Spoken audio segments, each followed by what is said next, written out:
Alright, Abusia. So, Nana Jantuah asa Kalemubi. Abusia, I say, Sa Papa no, upper trend. It's me a short say, trend na ye dear man last week. Or some pebble and say, or some Kalemubi. Abusia for Nana Jantuah say, NPP4, and ya D0n't we need 2028. Inti anka pe candidate and I say almost share candidate bet me the accord 2032 because on na adwem because nyamino efinifie on nyamina tsena esori da nti o ka kire se ono onim se enya de MPP be power 2028 ebusiafo aha Ghana TV. You best say, you best subscribe to the channel. Move from my YouTube, conversation. Now, be sharing it. Abusia, in some way, Nana Jantuah esame kaya. MPP4 send reply a brand because I say Nana Jantuah yam booking ye and say or per se yam booking this week and kasa. I said last weekend, booking now on your hand, ye one filly heat. Oh, say sometimes some people don't think about their life. Or start to say, oh, Jimmy say, oh, say, Obiam Babonti, and be catching the say, the old year, Jai. Now, obet chancer, I said, Colano, and the good is so ya. No, my be catcher, and Colano say, Niamana, and I said, Colano Buadi.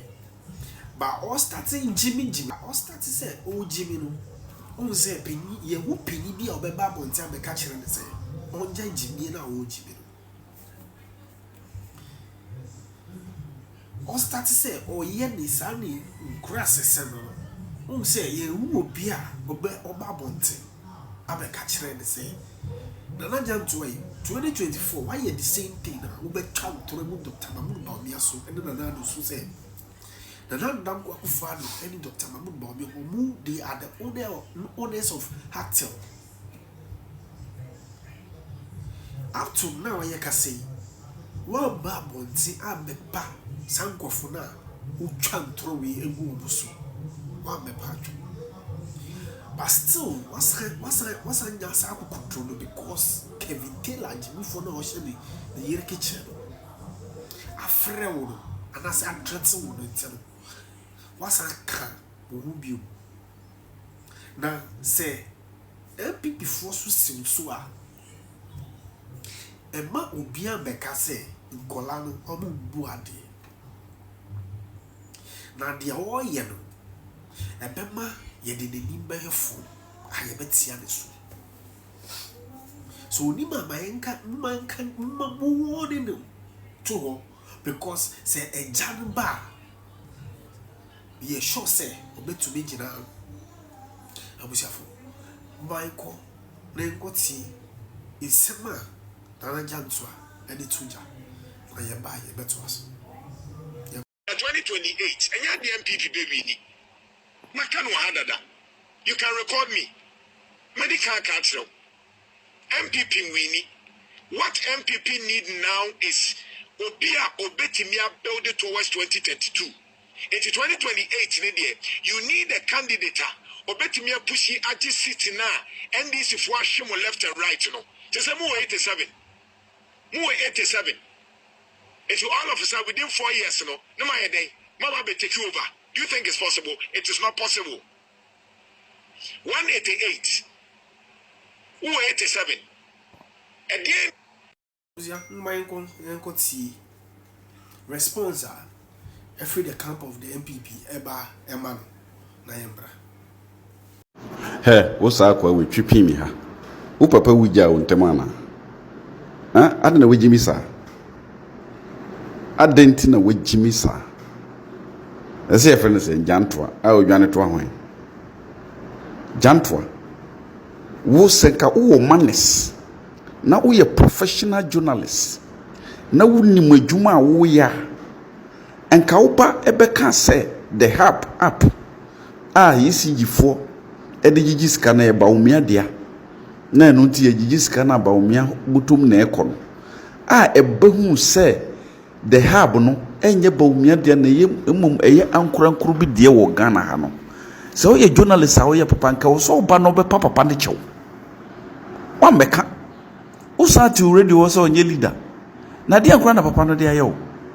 se bi wo baumia se so ba ko e wo ofia kene se wuti radio station AD boy a ye ma o 20,000 cedis a month no na wonam NDC offices esresresika no ana o ka se yenim ya offer same gemfi esresresika no ka se yenim mesraw se wonya wafofora a memfa ma baumia so menya wo honso se wo be ye neutral wonye neutral yenim wo se wo kasa edema NDC enti koso na kasa ma NDC yesa wo se ba ko na apie nken ho no ye betu afiri ho ujimi na wo de ti radio station wo nyu obi anka nkire ho no wo station ho senko station manager na ye leader enka wonka wo yi we di ache because as a journalist ye the information bro no ko radio so aka you do verification na wutimi ko bie wa no kasa the hub app ye obi company no eye baumia dia a wonni nyina so bia na so da so ti radio station entro wo twa wo kroma wo radio so openly ni nyina bebre yentimi nka wasem ho haniwe no so ra wasa yo sese kusie no abetena ho ubobo baumia di uboni di ayedai menyo ho se wo ye neutral ye nimu se wo ye NDC wo kasa ma NDC enti jimi na wo jimi no so be jaye jai se wonnim no de wasemba doctor so a ade ayede be ye wo kroma no ntimi ntena ha why you tisa ka chok titi abion chok won send the next no T0n't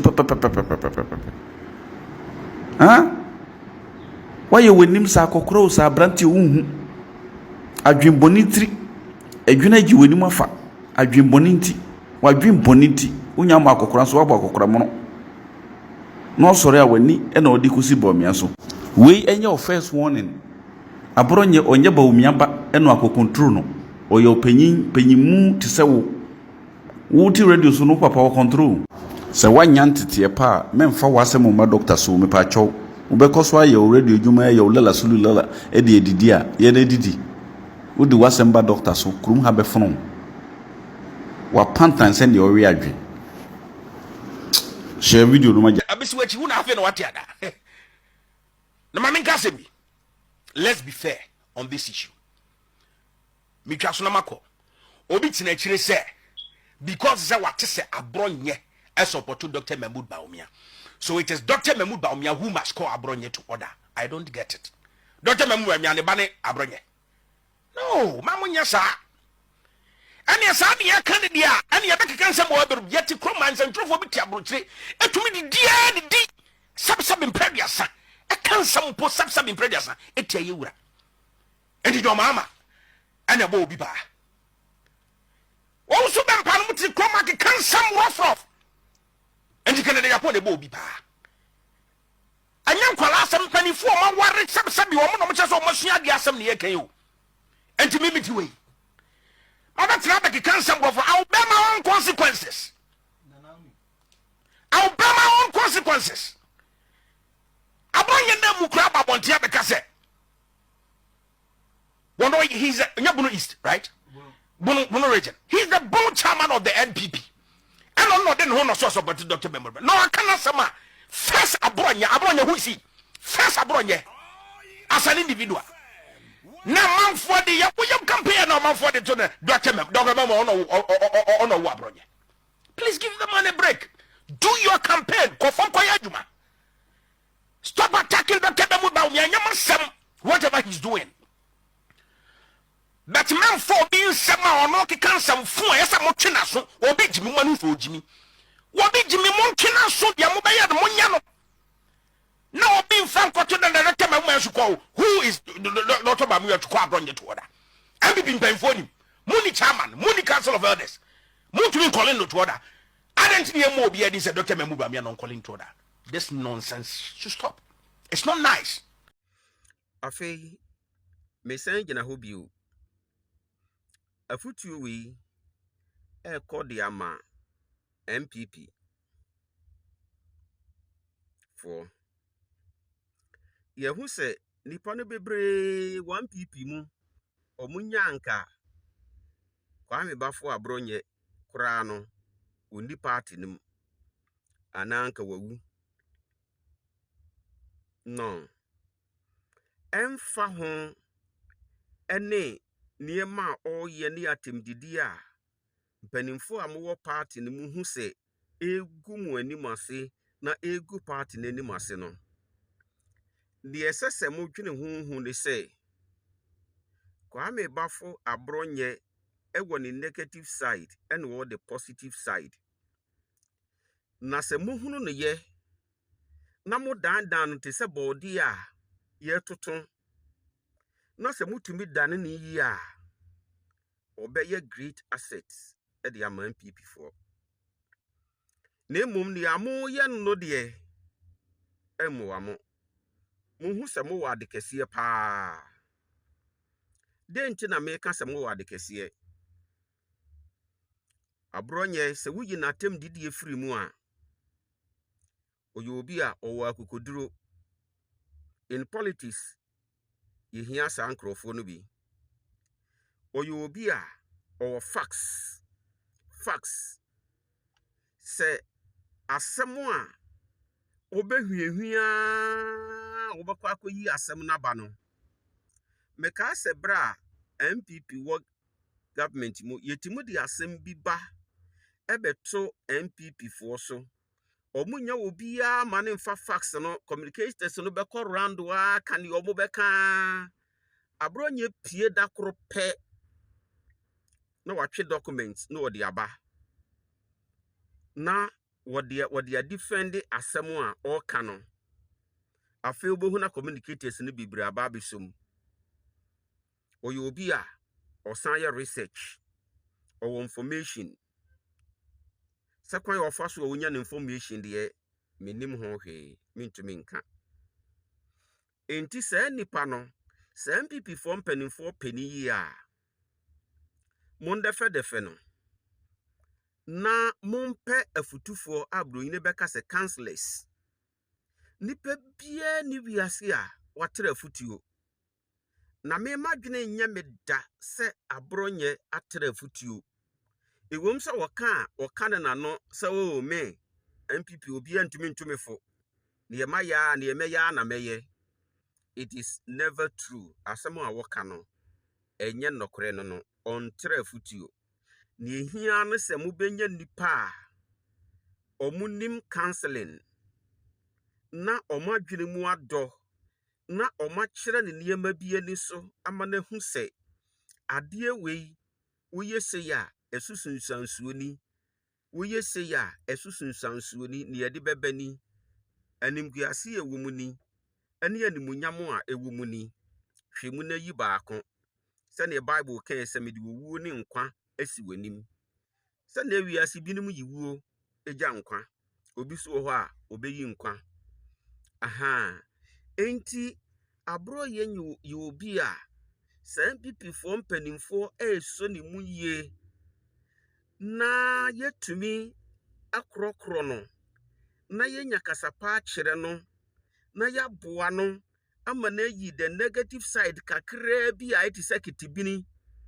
na ne etu ato kakra no yate anu no afiri ho a obeye asset kese e de ama MPP ku no enti mamum nye ne se woya Akuraa bone ana wonye ana wo mu mpanimfo ana wotisei ana wodidi atem enti yanto no ntwene the positive side ye wo ni mu no ase mu so ni mu a mo betumi de ye bibi na ama party no atumi agina ne nan so no eno de ya mo nhwe ho atem no nko ana mo hwe mesramo moye ne sa mo feli mo mpenipa a wani mu nyam atitirifo a omowo kasakire hunimdie afutuo hunimdie na omono no ntena ase na momane nti ase se MPP do no oye great asset ema MPP